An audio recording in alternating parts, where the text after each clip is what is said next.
بسم اللہ الرحمن الرحیم.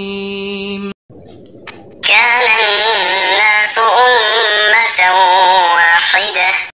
کہاں میں کہاں مد ہے ذات گرامی، کہاں میں کہاں مد ہے ذات گرامی، نہ سعدی نہ رومی نہ قدسی نہ جامی، کہاں میں کہاں.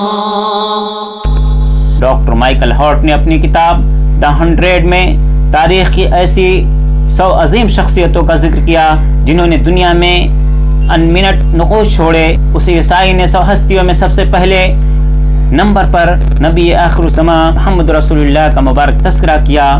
وہ کہتا ہے کہ میں نے ان 100 آدمیوں کا تذکرہ جنہوں نے تاریخ کو سب سے زیادہ متاثر کیا، ان میں سب سے پہلے محمد کا تذکرہ ہے.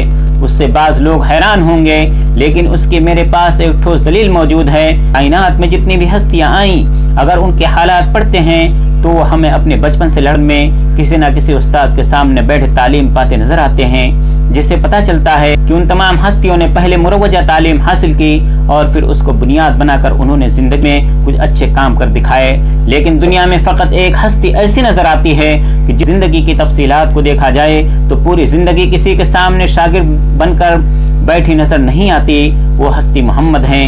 یہ وہ ہستی ہیں جنہوں نے دنیا سے علم نہیں پایا، بلکہ دنیا کو ایسا علم دیا کہ جیسا علم نہ پہلے کسی نے دیا اور نہ بعد میں کوئی دے گا.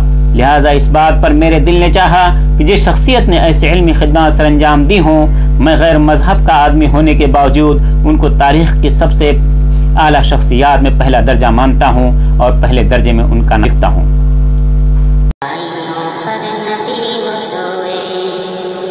بس ایک دھن تھی کہ رب کے بندے ضلالتوں سے نجات پائیں. سکوت